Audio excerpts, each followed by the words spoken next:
come into the busiest part of the year. Do you feel that? Do you feel any changes? How are your stress levels? How are your stress levels? How is your production at work, your feelings of euphoria or overwhelm when you start to overlap the menopause? Are you breezing through, or are you finding everything very difficult? Now, some of the obvious symptoms of the menopause are hot flushes, night sweats, and disruption to your sleep. But some of the other more insidious changes that happen at the menopause: foggy thoughts, memory lapses, huge feelings of overwhelm, and feeling ostracised at work, feeling a little bit different. Well, this blog will help you to have some strategies to overcome those. It's going to help with nutrition and a shift in your mindset. I want to give you the information and the tools to tackle your menopause, breeze through it, and also tackle one of the other things that happens apparently at the menopause, which is the meno-tummy. The tummy area that gets a little bit bigger at the menopause. Does that have to be true? Now, I love Caroline Franklin and her description of the menopause. She says in the menopause, your body roars. Years you've been putting up and shutting up, and now it will not tolerate abuse. It will not tolerate disrespect any longer. Now, if your life to date has been fast-paced, if it has been up and running at the crack of dawn, you are going to get a bit of a shock at the menopause. Your body comes along and gives you a little bit of a smack. The menopause is actually very natural, and your body can adapt to it beautifully. It is a direct result of hormone changes. But the problems happen when real life bumps up your scorecard and things get very stressful. You should adapt beautifully. What I aim to do is help you to understand your biology and review your current lifestyle and help that to unravel how you feel and give you the confidence and the motivation as well as the tools to do something about it. So let's just briefly talk about the hormones. Estrogen, that is released by your ovaries and it regulates your cycle. It also helps with your skin, your bone density, and your heart rate. And it is released by the hypothalamus, which is this tiny pea-sized area of your brain, and it tells the body to release an egg. If there's not enough eggs, over about 400, then it starts to go into natural decline.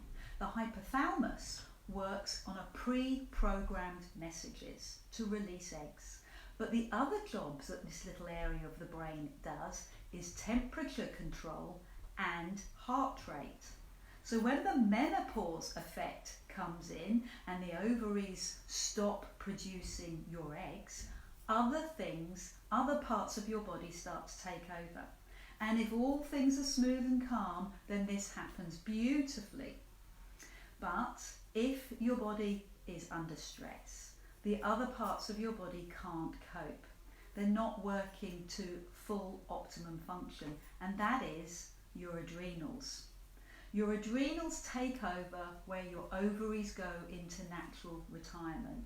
And the hypothalamus sends messages to the adrenals and says to them, come on, I'd like you to produce a little bit of estrogen, I'd like you to produce a little bit of testosterone, not as much as the ovaries, but you can do it. But it can't. The adrenals can't if they're already exhausted. So what does the hypothalamus do? It shouts louder, and it starts off this whole circuit that goes to different hormones, different areas of the body, and it releases another hormone to kickstart the adrenals. Guess what hormone that is? Cortisol.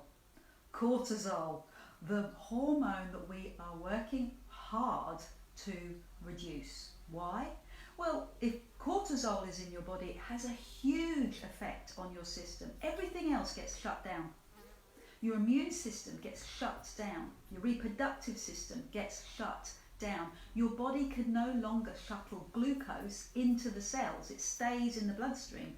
because because cortisol is the fight and flight mechanism. It's that I'm scared, let's shut everything down and work on this issue. Well, that's not great for you. It's not great for you as you go into the menopause. It shuts down your natural function and increases the stress even more. So how can you change? Well, my book will talk about this and other things that you can do for your health. But in general, you want to reduce your stress levels. You also want to look at your nutritional habits, like how much sugar is in your diet, increasing your proteins and fats, being more mindful and enjoying life. Be kind to yourself. Start a daily practice of being kind to yourself. Mindfulness. Grab a copy of my book and I'll teach you some more. Otherwise, you can give me a call and we can talk about it in detail. And I have a third option today. I have my mindfulness and Pilates day happening, one in Exeter in Devon, but also my Spanish retreat next year.